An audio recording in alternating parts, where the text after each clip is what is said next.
Deep in the heart of Florida, hidden among ancient palms and choking weeds, lies an amusement park abandoned for decades. Every ride has rotted away, swallowed by time, except for one. A wooden carousel still turns in silence, never ceasing, its painted horses frozen in a grotesque parade. From its rusted speakers drifts a warped lullaby, carried on the night wind like a sinister cradle song.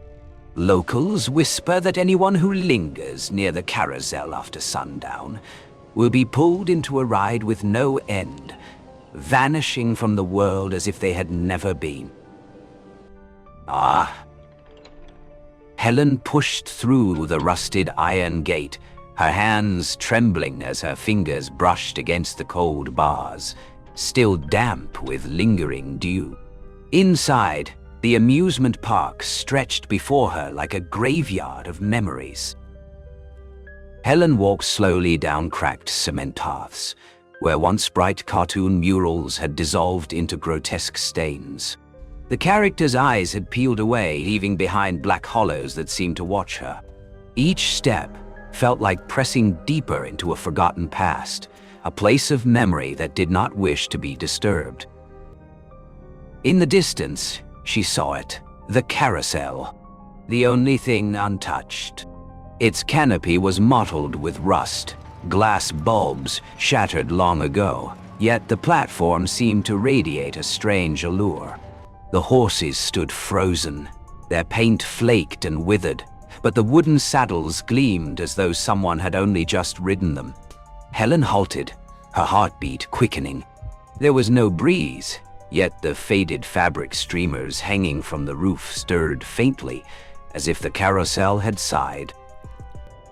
Childhood memories surged, days long gone when she had ridden those horses, laughter in the air, the cheerful music lifting her as if the whole sky spun along with her joy.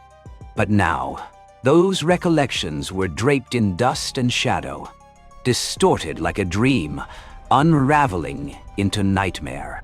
She could not say why she had returned, only that a formless compulsion had drawn her here, an invisible thread pulling each step tighter. Moonlight spilled slantwise across the ride, painting the horses in a pale, sickly glow. Every one of them bowed their heads, mouths parted as though ready to shriek, but they remained silent, suffocatingly still. Helen froze. She felt it, the unmistakable sense of something watching from the dark that encircled the carousel.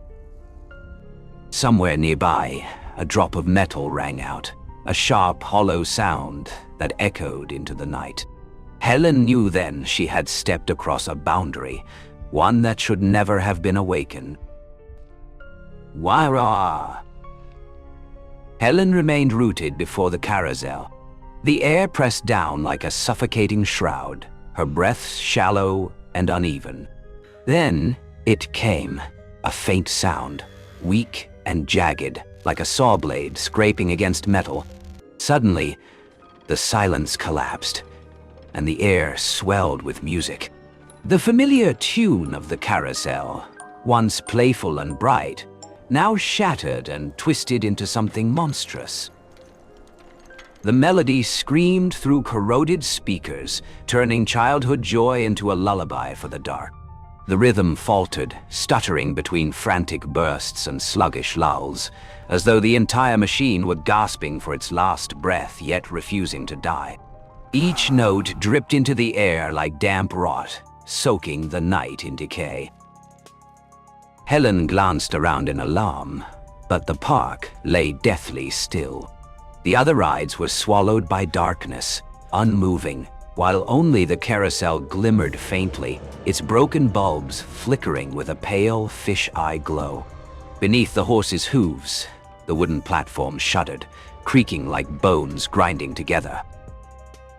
The horses themselves had not moved, yet Helen noticed a change. Their peeling paint seemed darker, as if slick with something oozing from within. Thin cracks along their bodies widened slightly, leaking a faint glow that pulsed like the breath of rotting lungs. A chill ripped down Helen's spine as she realized the warped tune was not coming only from the speakers. It seeped from the ride itself, from the horses' half-open mouths, from the chains that rattled in rhythm. The music faltered, dipping low, dragging out like the ragged exhale of something hidden. The atmosphere around her grew heavier, like standing inside an abandoned cathedral where the hymn had curdled into a prayer for shadows. Then, a wind stirred. Dry leaves skittered around her feet, though the breeze did not come from outside. It swelled from the carousel's heart, from the black hollow at its center. The music fused with the wind, becoming a long and unearthly howl that rippled across the ruins of the park. Helen wrapped her arms around herself, eyes locked on the wooden steeds. For an instant, she could swear one of their mouths curved upward, splitting to reveal cracked wooden teeth poised to laugh. The tune surged suddenly higher, frenzied, and the carousel shook violently, shedding flakes of rust that rained down like metallic dust. There was no mistaking it now. The rusted carousel had awakened, and Helen knew she was no longer a mere spectator. Wahaha. The warped music swelled, reverberating through the abandoned park like a funeral bell summoning the lost. Helen stood frozen, her gaze locked on the carousel. The wooden horses, motionless for so long, began to tremble. At first, it seemed no more than a trick of flickering light, but then the movements sharpened, undeniable. Their heads lifted, stiff necks creaking with the brittle crack of splintering bone. From the outer rim, one horse jerked as flakes of paint sloughed off in sheets, exposing the dark grain beneath. Its carved mouth, sealed shut for decades, split along deepening fissures, yawning open into a black void. A breath colder than winter exhaled from it, bending the grass around the platform. Helen staggered back, yet her eyes were caught, trapped. One by one, the horses opened their eyes. Where once black paint had merely suggested sight, now pale light oozed forth, murky, fish-belly white, unblinking. It did not illuminate, but devoured, pulling shadows inward until a fog of darkness thickened around the ride. The music shifted, pounding now with the cadence of a funeral drum. The horses raised their hooves, at first only inches, then higher, moving in slow, grotesque steps. The rusted gears screamed as the carousel lurched, teeth grinding, sparking against one another. The wooden floor quaked, dust cascading like dry rain. Helen could see every grotesque detail. Hooves slamming down, leaving dents in the planks, tangled wooden manes rippling as if strands of real hair, and from the widening cracks in their bodies, thick black ichor seeping, dribbling down to stain the platform like rotted blood. The carousel gathered speed. The twisted tune fractured into shrill, howling dissonance. Helen felt the ground itself vibrating, as though the entire park had joined in rhythm with this monstrous machine. The horses moved with uncanny freedom now, heads reared high, glowing eyes slicing through the dark as if searching for something or someone. One horse lifted its head higher than the rest, its chest heaving in a grotesque imitation of breath. Then its hoof struck the floor with a thunderous blow. The sound rang like a death knell, freezing Helen's heart in her chest. She could no longer tell where wood ended and flesh began. Splintered grain coiled like sinew, rigid joints popped like dry bones. The once polished saddles bore scratches and gouges, yet remained empty, waiting for some foolish soul to mount them. A whirlwind burst from the carousel, hurling leaves and grit into a swirling frenzy around Helen. The music climbed higher, shrieking, while shattered bulbs flared in a blinding glare. Within the storm, Helen glimpsed something in the horse's eyes, her own reflection, small and fragile, dragged toward the turning wheel. She tried to move, but her body was stone. Her legs were anchored, refusing her escape. With every rotation, the carousel seemed to draw closer, as though space itself was collapsing inward, funneling everything into its rusted heart. The music struck a shattering peak.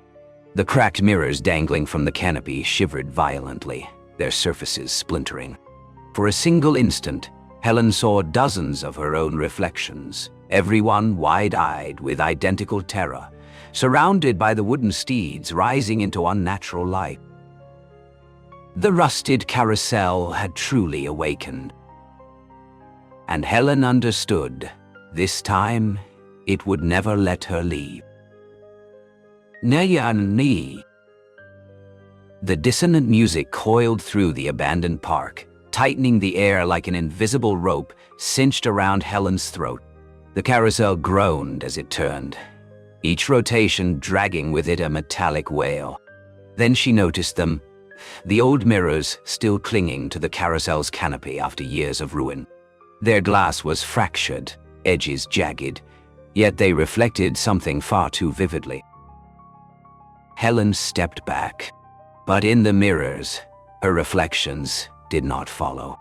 Dozens of distorted Helens stood motionless, their eyes wide, fixed on her with hollow stares. In some panes, she appeared older, hair bleached white, falling in tangled sheets. In others, she was young again, her face blank, eyes black and bottomless. Cracks crawled across the glass like spider webs, branching wider each time the warped melody struck a high note. Each shatter split her reflections into fragments, yet they moved still, shifting, twitching, watching. One shard showed only a hand, trembling, reaching toward her. Another held a single blood-red eye, staring unblinking, suspended in its prison. Pain tightened around her skull, as though her own head were cracking with the glass. Within the mirrors, some of her reflections began to move against her. When she stepped back, they stepped forward, their pace quickening, their dead eyes locked to her flesh. The distorted music throbbed with her heartbeat, merging into a relentless drum. A sharp crack split the air. One mirror exploded outward, scattering into a storm of jagged shards. Instead of falling, the pieces hovered, spinning in a slow orbit around her, catching faint, unnatural light. In each shard, another Helen appeared. One screamed silently, another sneered, yet another crawled on all fours like an animal, its body twisted into something no longer human. The carousel turned, the horses' glowing eyes flaring brighter, casting their radiance onto the mirrors. The glass burned with strange illumination, like portals rather than mere reflections. And Helen realized these were not copies. They were possibilities, imprisoned selves, fragments of her soul caught within the glass. Each version pounded against the barrier, desperate to escape. The canopy trembled, and more mirrors split. Shrill screams pierced the air, uncertain whether from the mirrors or from within her own mind. The world shattered into a labyrinth of fractured light, where reflection and reality bled together. Wherever she turned, dozens of vacant eyes followed, denying her any path of escape. One large mirror ahead blazed with sudden brightness. Inside, Helen saw herself seated upon a wooden horse, her body rigid, her eyes wide and lifeless. The reflection slowly lifted its head to meet her gaze, and then its mouth cracked open in a jagged grin. The fissure in the glass aligned with its lips, stretching into a grotesque wound across its face. The warped melody erupted, and every mirror shuddered as though ready to burst apart. Helen was surrounded, trapped within a kaleidoscope of her own distorted selves, each one a death waiting to claim her. And she understood. The carousel did not merely consume bodies in its endless turning. It tore the soul into fragments, locking each piece within the warped reflection of fear itself. Na, ishi, ishai, wa. The iron gates of the park groaned, then slammed shut. The impact rang out like a coffin, sealed with a hammer's blow. Helen turned, but the way back was gone, swallowed by a suffocating wall of dark. She knew then there would be no return.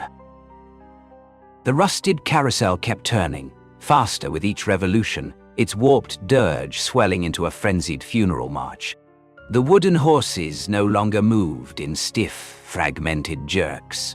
They thundered in unison, galloping with terrifying force, their pale, blind eyes blazing like will-o'-the-wisps. Wooden manes whipped as if caught in a storm, while their cracked mouths exhaled freezing breaths that rolled into a suffocating fog. Helen felt her body pulled taut, dragged by an unseen gravity, as though the earth itself tilted toward the spinning core. She clawed at the rotted planks beneath her, but the wood softened under her fingers, crumbling to slick mud. The world tilted, the shards of shattered mirrors whirling into a silver firestorm around her, orbiting like lunatic planets. One horse lifted its head, its glowing stare seizing her. Her limbs locked, marionette-like, lifting of their own accord. Step by step she walked toward the ride, her will dissolved. At the rusted stair, her trembling hand brushed the railing. The chill of corroded iron clung to her skin, draining what warmth remained. On the carousel's floor, the saddles gleamed slick with the black ichor seeping from cracked wooden flanks. Helen saw impressions embedded into the seats, indentations of unseen riders pressed deep into the wood. The music screamed as she drew closer, until she stopped before one horse split with fissures, its body streaked with stains of darkness. It lowered its head, waiting. She could not resist. Her body leaned forward, hand gripping the saddle. As she sat, agony shot through her spine, spreading in iron chains that hooked into her flesh, binding her to the horse. Her mouth opened, but no sound emerged, only a plume of pale breath fading into the mist. The carousel surged. The horses lunged forward, straining against their wooden track, yet bound eternally to their orbit. With each rotation, Helen saw her reflection in the broken mirrors. Not one, but dozens, hundreds of Helens. Some wept. Some grinned with teeth bared. Others crumbled into ash. All of them circled endlessly, prisoners of a ride with no escape. The melody shattered into howls that drowned even the wind. The whole park quaked, yet the carousel remained unmoved, spinning like the rotted heart of the place. Helen saw where the gates had once stood, now vanished, replaced by a void without sky, without ground, only a spiraling abyss drawn into the ride's relentless rhythm.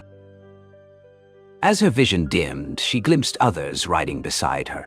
A boy slumped on his mount, his face blurred into shadow.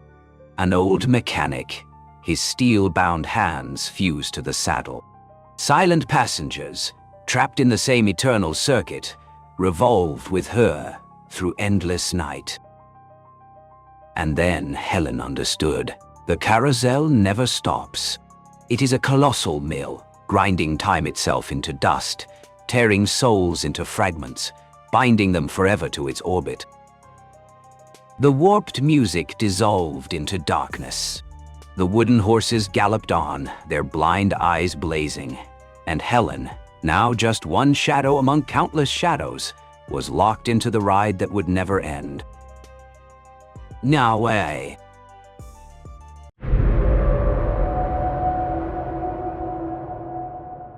On the storm-lashed coast of Oregon, Whispers tell of a light that never dies. Perched upon jagged cliffs, a lantern hangs suspended, defying time itself. It once belonged to a woman who waited for her husband at sea. He never returned, but the lantern has never gone dark, burning each night like a beacon for those who have lost their way. Fishermen murmur that anyone who gazes upon its glow will hear a tender voice calling, luring them into the depths from which none ever return. Wandayendo. Margaret, a folklorist, walked through the skin-cutting cold of the Oregon coast. In her hand was a weathered leather journal, filled with fragments of legends she had gathered across the Pacific Northwest. But this time was different. No mere rumor or fireside tale. The lantern she sought, they whispered, still burned in truth. The path to the cliff twisted upward, the earth soft and slick with sea mist. Her boots sank into mud flecked with gravel, sliding with every step. Below, the ocean thundered against the rocks, its roar merging with the shriek of the wind. A grim symphony, like the ocean's own mournful breath. With every step, she felt herself drawn closer to something that did not belong to the world of the living. As the shadows thickened, Margaret saw it. Upon a sheer outcrop, untouched by human hand, a lantern burned. Its flame, golden and flickering, did not falter in the gale, as though shielded by an unseen hand. From afar, its glow was a lone, unblinking eye piercing the dark, at once inviting and threatening. Margaret froze, her skin rising in prickling waves. The impossibility of it all rattled her. No path led to that cliff. No hand could have placed the lantern there. Yet its light remained undeniable, brighter even, as her gaze fixed upon it. For an instant, she swore she saw a figure behind the flame, a slender woman's silhouette, her hair whipping wild in the wind. A coldness surged through Margaret, seeping from her knees to the soles of her feet. She drew a breath, but the air was too thick, too salt-heavy, as if the sea itself was swallowing her lungs. Her pulse hammered, and a single question carved itself into her mind. Was this legend come alive, or had she stepped across a threshold no human should ever cross? Beneath the cliff, the surf screamed white and merciless. Yet above that chaos, the lantern burned in calm defiance, untouched by nature's fury. Margaret opened her journal, but her pen trembled. The ink scrawled crooked as though the storm itself wrested the words from her hand. All else sank into shadow. Only the lantern's light remained, like the beating heart of night, a secret beacon summoning her closer. In that moment, Margaret knew research was no longer her only reason to go on. Another force, deeper and more perilous, had taken root within her. She had to see the lantern with her own eyes, and learn why it had never gone dark. Night along the Oregon coast was a suffocating shroud, a black veil without a single tear. The crash of waves rose from the abyss below, mingling with the lash of wind against the cliffs, as if thousands of unseen whips cracked in the dark. Yet through the frozen void, the lantern still burned, unmoved by storm, untouched by reason. Margaret stood transfixed, her eyes bound to its glow. She realized the light was no longer fixed. The lantern shifted slowly along the cliff's edge, each quivering shimmer like the fading imprint of invisible footsteps. No wind could carry a lantern in such a way. No rope could draw it forward. It moved of its own will. The sky, strangled by heavy cloud, gave no light of its own, yet the lantern cast a pallid trail across the coastal path. The glow wavered, brushing over slick moss and jagged stone, forming a fractured passage through the dark. Margaret found her feet already moving, unaware she had begun to follow. Each step sent loose rock tumbling into the chasm, their echoes joining the sea's roar, like the drumbeat of a funeral march from the deep. The lantern drifted farther, yet never vanished from sight.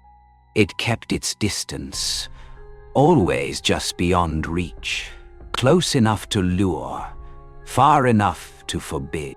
Its glow painted grotesque forms upon the cliff walls, long, grasping arms, twisted faces half buried in seaweed, all leaning toward her, aching to touch. The air grew colder. Mist clung to her clothes, seeping into her skin. Her steps grew heavy, but the compulsion within her only sharpened. In her chest, her heartbeat matched the lantern's wavering pulse, as though her body had been drawn into its breath. A violent wave crashed below, spraying white salt into the air. Through that drifting haze, Margaret glimpsed her. The slender figure of a woman, hair in wild disarray, dress pale and fluttering like a torn shroud. Margaret shut her eyes, but when she opened them, only the lantern remained, floating like a phantom that knew its way home. The coastal path narrowed, crumbling stone leaving barely a strip wide enough for a footfall. Beneath lay the black abyss, where waves struck the cliff face like 1,000 hands pounding at a wall. The lantern did not slow. It led on, patient, unyielding, drawing Margaret deeper into the dark that swallowed all things. She could no longer tell whether she heard the thunder of the sea or the blood rushing in her ears. Each time she faltered, the lantern flared violently, its glow throbbing like an enraged heart, before gliding forward again, forcing her to follow. For one terrifying instant, Margaret felt her body was no longer her own, dragged onward like driftwood in a whirlpool. At last, the lantern came to rest upon a jagged outcrop above the sea. It hung in the air, no rope, no chain, burning calm and defiant against the howling gale. Waves below burst into white foam, circling the cliff in a ritual rhythm. Margaret stopped, her body soaked through, yet her eyes could not break away from that light. In that moment she understood. The lantern did not guide towards safety. It led elsewhere, to a threshold between sea and night, a place where a person could be erased from the world, leaving not a single trace behind. On the outcrop that jutted into the sea, the lantern still burned, bright, suspended like a beating heart against the void. Margaret stood motionless, her body drenched in mist and salt spray, her eyes locked upon the shimmering flame. Around her, the world began to change. The roar of wind and wave ebbed away, replaced by something softer, an indistinct murmur rising from the depths of the ocean. At first the voice was fragile, no louder than breath. Then it swelled, resonant, filling the air. A melody slow and mournful, a funeral lullaby echoing through the night. Each note slid along Margaret's spine like a blade of ice, making her shiver, yet binding her inescapably. The song coiled around her mind, sweet in its hypnosis, dissolving the fragile line between reason and delirium. Below, the waves began to shift. Their rhythm aligned with the voice, as though the entire ocean had become its orchestra. Each surge, each shattering crash against the cliffs, deepened the lament, layering it with the resonance of 1,000 drowned throats. Margaret clutched her chest, her breath unsteady. She knew she was hearing something that did not belong to this world, yet her soul yearned for it. The song no longer surrounded her. It seemed to resound from within her ribcage, pulling her into its harmony. The fog, thickening around the outcrop, began to swirl, spinning in slow, spectral circles beneath the lantern's glow. In the mist, Margaret glimpsed drifting shapes, arms reaching upward, hair streaming and sodden, eyes wide and frantic in silent pleas. They dissolved into the melody, vanishing into the sorrowful chorus of the unseen. The lantern's flame pulsed with the music, flashing brighter with each rise of the voice. Every flicker felt like a signal, a heartbeat of the sea itself, seducing her soul. Margaret's feet moved toward the cliff's edge, step by step, though her mind screamed in resistance. The rock beneath her boots was slick, cold, treacherous, but she could not stop. When the song reached its crescendo, the heavens tore open in a slash of lightning. For an instant, the storm illuminated her. A woman's figure, slim, draped in white, her dark hair whipped into a tangle by the sea wind. She stood still amid the fog, facing Margaret. Her face was veiled in shadow, but her presence radiated an eternal grief. Margaret trembled, her eyes wide with horror.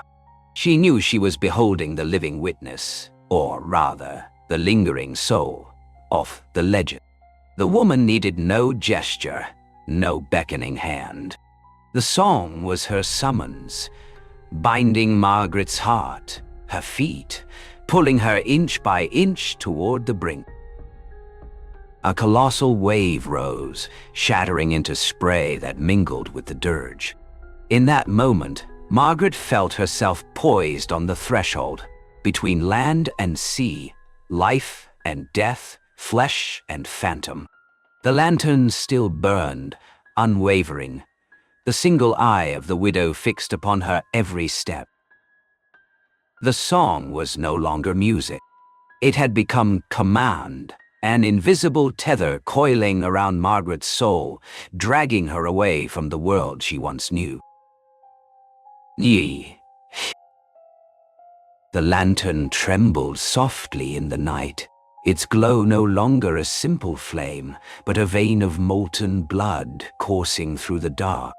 The sea groaned below the cliff, each crashing wave a funeral drumbeat, carrying the dirge that filled the air. Margaret stood trembling, her eyes wide as the figure in the white dress emerged in sharp relief within the whirling fog. She stood upright, motionless, on the precipice where no human could stand. The long white dress, torn and stained with dark streaks, as if soaked in salt and blood from ages past, whipped violently in the wind. Black hair clung in tangled strands, yet could not veil the face that revealed itself. Pale as bone, its skin tinted with a deathly green, eyes hollow, yet glimmering as though reflecting the entire sea at night. Margaret's body locked in place, every muscle seized in terror. The song no longer rose from the ocean depths, but from the woman's own chest. Each note pulsed into the air, cracking the black sky to reveal ghastly streaks of pallid green light, like drowned corpses adrift beneath water. Shapes in the fog, arms, hair, faceless visages, floated toward her, winding around her like a living funeral shroud. Beside her, the lantern blazed brighter than ever. Its light clamped down on Margaret's gaze, forcing her to witness the spectacle. The woman tilted her head, lips parting, and from them unspooled a thin ribbon of black smoke.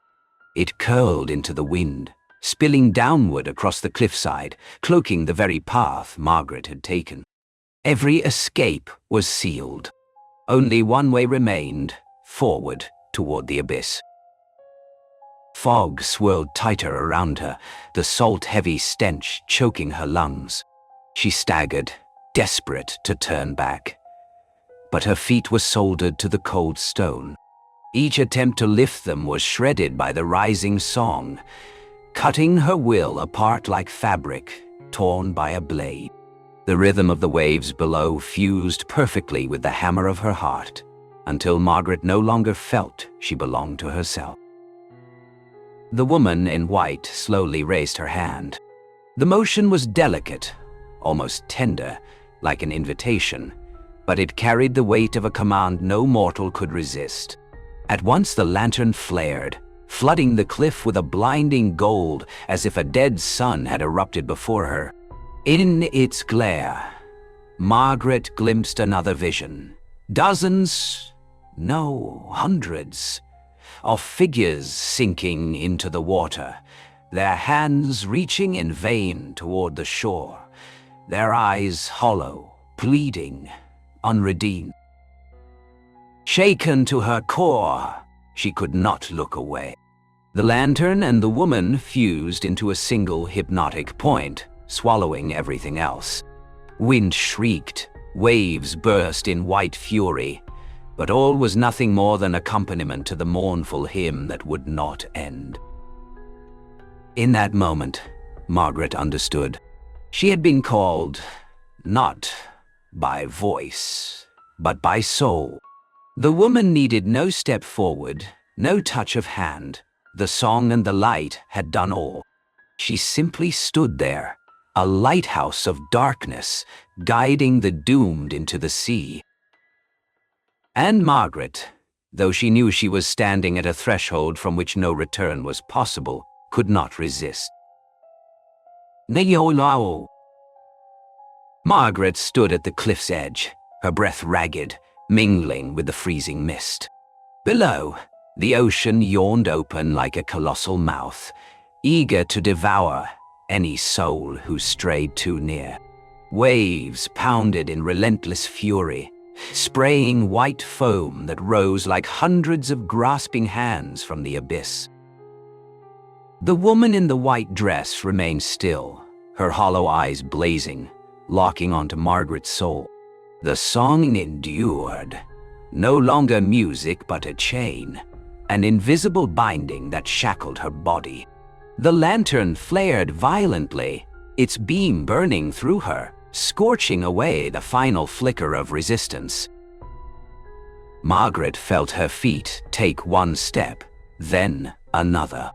The path back was gone. Each frozen breath coiled in her lungs, each slowing heartbeat fused with the rhythm of the sea. She knew that with another step, there would be no return, but her body no longer obeyed reason. She was nothing more than driftwood, carried on a current she could not fight. A violent gust swept over the cliff, carrying with it the stench of rotting seaweed. The heavens quaked with thunder, and in the lightning's flash Margaret saw faces, strangers she had never known, their eyes all the same, empty, despairing, sinking slowly into the black sea. Their shapes drifted toward the woman in white, dissolving into the darkness that surrounded her, leaving only a muffled echo like cries silenced beneath water. The lantern shook violently, its flame surging upward into a pillar of fire against the storm. Its blaze was no warning, it was triumph, the sick exaltation of a ritual centuries old. Margaret stretched out her arms, entranced, and hurled herself into the light. In the moment her body tipped forward into the abyss, all sound ceased. Only the last echo of her heartbeat remained, absorbed into the unholy hymn. She plunged, the ocean slicing her skin like shards of glass. And before the darkness swallowed her whole, Margaret looked upward and saw the lantern, shrinking, vanishing into the storm above. The next morning the sea lay still, as though nothing had happened. An old fisherman, steering his boat toward open water, glanced up at the cliff. He froze. The lantern burned brighter than ever before, still alight even beneath the rising sun. Its glow seemed stronger now, fierce and unyielding, as though it had been fed a new soul. In the fishing village, a young girl who had once heard the legend saw it too, the flickering flame in the fog, whispering names of the lost. Any who lingered too long felt a faint, mournful song in the wind, soft yet unforgettable. No one ever found where Margaret had gone. Her weathered leather journal was never recovered. Only the lantern remained, burning brighter than ever, a testament that one more soul had joined the choir beneath the sea. And from that night onward, whoever gazed into its glow could never be certain they would return. The lantern, the immortal heart of the widow, would never go out. Niwa Awa.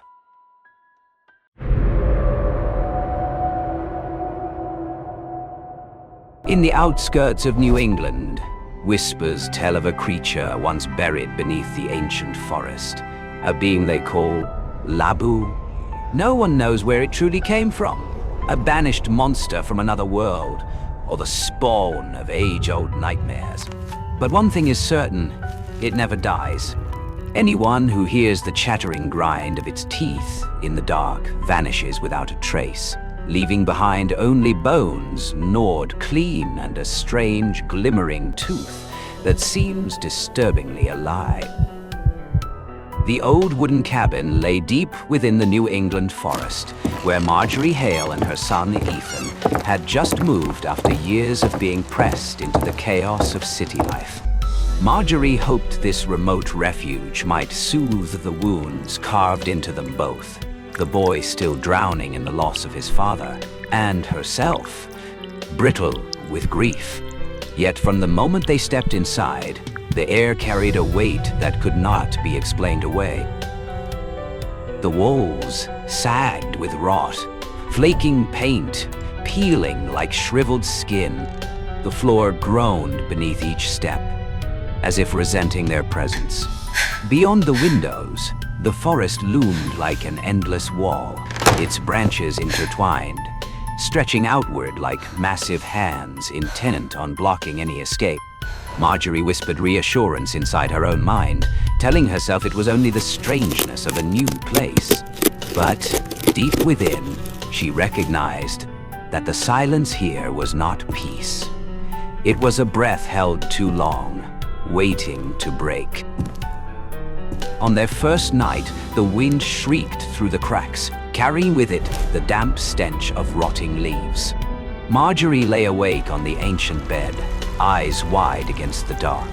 Then, from somewhere within the forest, came a sound. A brittle clicking, the unmistakable gnash of teeth, near, then far, then suddenly rasping right against the window pane. In the room beside hers, Ethan shifted in his sleep, his small bed rattling as if footsteps circled around it. Marjorie held her breath, heart hammering in her chest, as a single thought gnawed at her mind. The tranquility she had sought was nothing but a fragile veil, stretched thin over a nightmare waiting to be awakened. Nishie. The next morning, a heavy fog smothered the forest, swallowing the sun as though it had never risen. Marjorie awoke exhausted, her mind still echoing with the brittle grinding of teeth from the night before. Ethan sat motionless at the kitchen table, his eyes bloodshot from lack of sleep, his expression so empty it was impossible to guess what he had endured in the dark. While cleaning, Marjorie discovered a strange mark on the porch, deep, parallel gouges as though something had clawed through the wood with dozens of sharp talons. Wedged within the splintered cracks, something glimmered. She pried it loose, a long, unnaturally pointed tooth, its surface slick and gleaming, cold as steel. She slipped it into her pocket before Ethan could notice, though a creeping dread gnawed at her chest. That afternoon, she resolved to learn more about the land they had come to. In the small town's general store, locals turned wary and evasive at the mention of her new address. Only one woman responded, an ancient figure seated in the corner, her tangled silver hair framing eyes that seemed to sink into darkness. She called herself Hazel, the oldest surviving resident of the town. Her voice carried no emotion, as though reciting a curse. The forest had once been marked by an ancient being, one the native people had named in a trembling whisper, Labu. It was neither animal nor spirit, but a living entity that fed upon human souls. Those who heard the gnashing of its teeth would soon see, in their dreams, a smile stretched grotesquely from ear to ear. And once it appeared in a dream, escape was no longer possible. Marjorie left the store with her hands trembling, her coat pocket heavy with the sharp, unnatural tooth. Hazel's warning rang in her mind like metal scraping against metal. She did not want to believe it, yet denial was impossible. The silence of the forest was nothing more than a shroud, hiding something that had been waiting far too long. Danny, Eldinai. Night fell faster than usual, darkness swallowing the last streaks of color along the horizon. Marjorie sat at her desk, struggling to focus on the page before her. But her thoughts never drifted far from the gleaming tooth. It lay in the drawer, yet seemed to whisper into the silence, a faint clicking sound that prickled her skin with cold dread. Ethan sat in the corner of the room, his gaze fixed on the black expanse of forest outside the window. He said nothing, but his eyes refused to turn away. Marjorie almost told him to go to bed, but hesitation froze her tongue. Some irrational fear that if she looked away, even for a heartbeat, something from the darkness would step inside. That night, the nightmare came for Ethan. He dreamed of a forest unfamiliar, where the moon had been devoured and only a pale, sickly glow remained, cast from countless jagged teeth jutting up from the soil. They clattered together in a deafening chorus, a death-rattle symphony without end. From within that forest of teeth, a pair of hollow eyes opened, and slowly, a smile stretched wide, curling grotesquely to the ears. Ethan jolted awake, drenched in sweat, his back slick with cold fear. In town, news spread quickly. A young girl named Janice had vanished along the path leading into the woods. Police launched a search, but all they found was her bloodied backpack and scattered shards of bone, pale as chalk. Sheriff Dwayne insisted it was the work of wild animals, a bear perhaps or wolves. But those who saw the remains swore the bite marks were too long, too sharp, to belong to any earthly beast. Marjorie joined the search party, and near the trail's edge she found something she could no longer ignore. Nestled among rotting leaves was a tooth, the length of her finger, gleaming as though freshly polished. When she lifted it, it quivered faintly in her hand, alive with some unnatural pulse, and the sound of grinding teeth throbbed directly in her skull. That night, back at the cabin, she placed the two teeth together. They clicked against one another, a brittle rhythm that sounded disturbingly like words in a language beyond human comprehension. Marjorie froze, breath caught in her throat. Ethan entered the room, his face pale, and whispered that he had seen the smile again in his dreams. Without a single word between them, Marjorie understood. The darkness in the forest was no rumor. It was real, and it was reaching for them.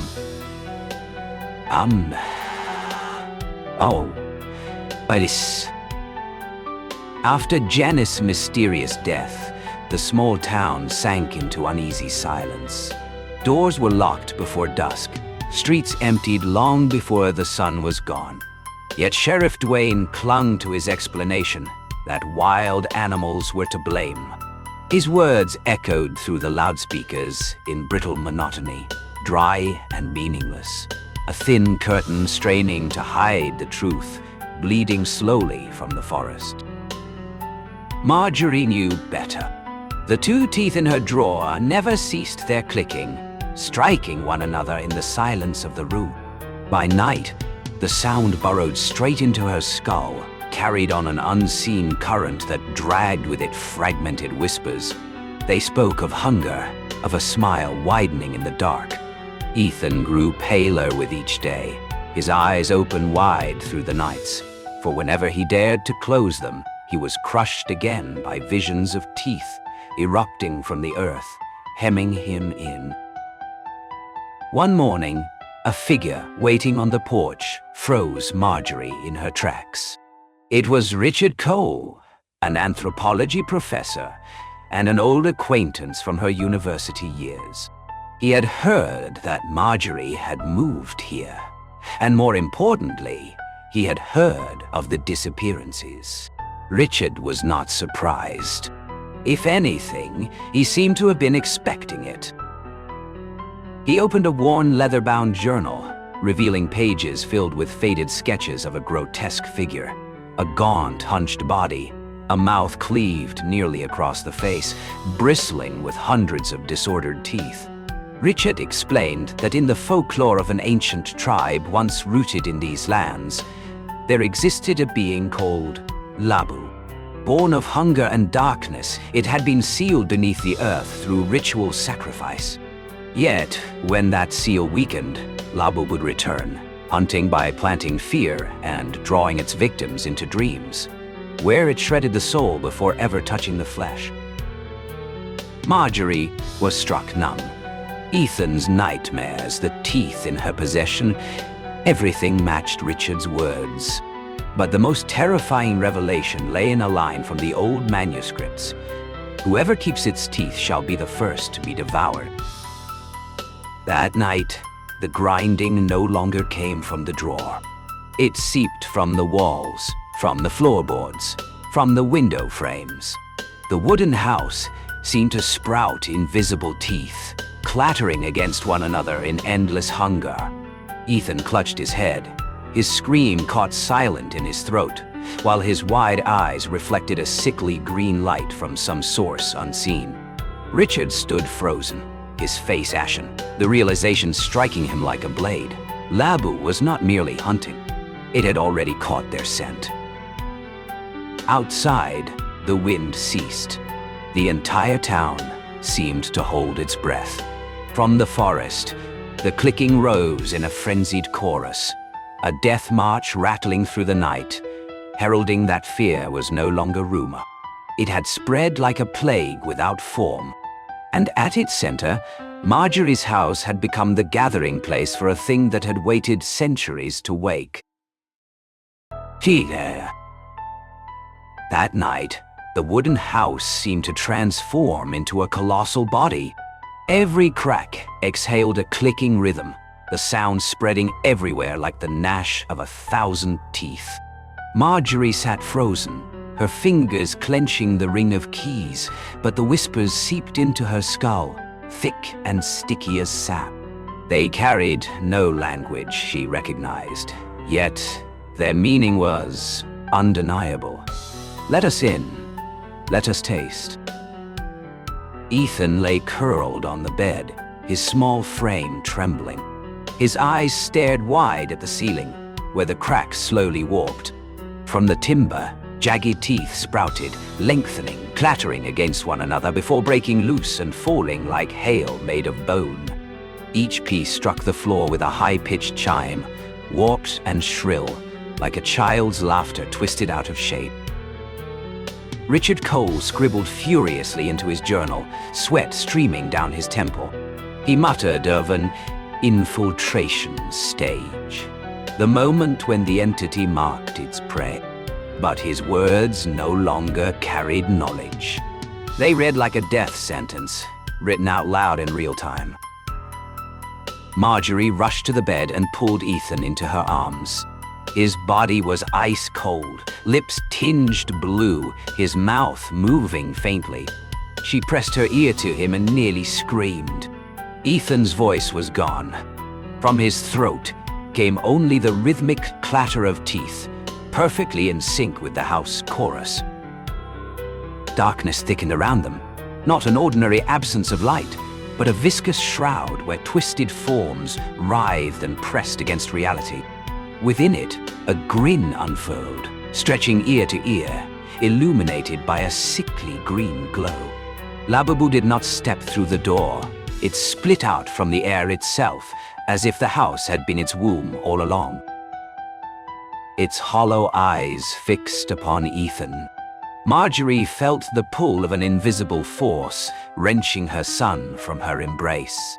His body rose, suspended in the air, while the teeth erupting from the walls angled toward him, clattering like a triumphant hymn for the predator's feast. Richard screamed without sound, scrawling frantic tribal sigils across the floor with chalk. But the markings dissolved instantly, swallowed whole as though licked clean by the dark. He collapsed to his knees, gasping, realizing every fragment of knowledge he carried was nothing, mere scraps of paper before a hunger older than language. Marjorie lunged, gripping Ethan's hand. A green luminescence spread across his skin, veins glowing like half-chewed strands. In his eyes reflected the vision of an endless forest of teeth, waiting to consume his soul. Then, amid the frenzy of grinding jaws, the room filled with a chorus of whispers. No longer vague, but sharp and merciless. He is mine. You will witness. You will surrender. Marjorie felt her blood congeal in her veins. She understood. Labubu had chosen Ethan, and her role here was never chance. She was meant to bear witness, or pay the price to keep her son. Outside, the forest convulsed. Leaves rustled, not with the wind, but with the rhythm of countless unseen teeth, laughing. The cabin shook, planks splitting away to reveal a yawning abyss beneath, as though the earth itself were opening its jaws. In that instant, Marjorie knew the nightmare was no longer Ethan's alone. It had stepped into reality, and nothing could stop it. The house collapsed inward like a cage, its wooden walls splitting apart to reveal massive teeth jutting from the darkness beyond.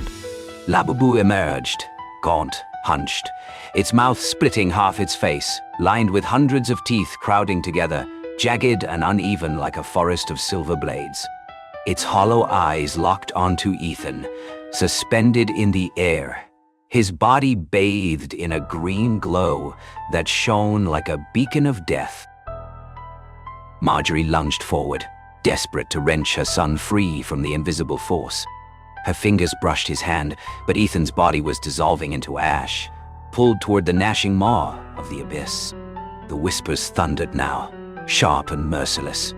He is mine. You will surrender.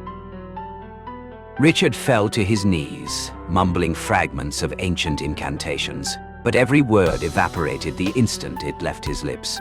Human knowledge crumbled against the raw, primal hunger of the beast. All he could do was witness, helpless, as the monstrous mouth yawned open at the center of the room.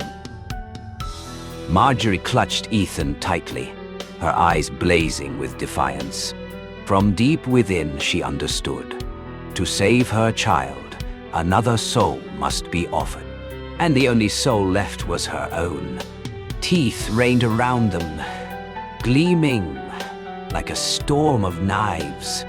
She drew one last breath, whispering into her son's ear, "Live." With the final strength in her body, Marjorie thrust Ethan out of the green radiance, hurling him into Richard's arms.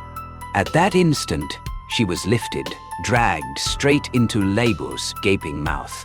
Her scream was swallowed whole, merging with the relentless clatter of teeth as the house convulsed like a body choking down the last trace of light.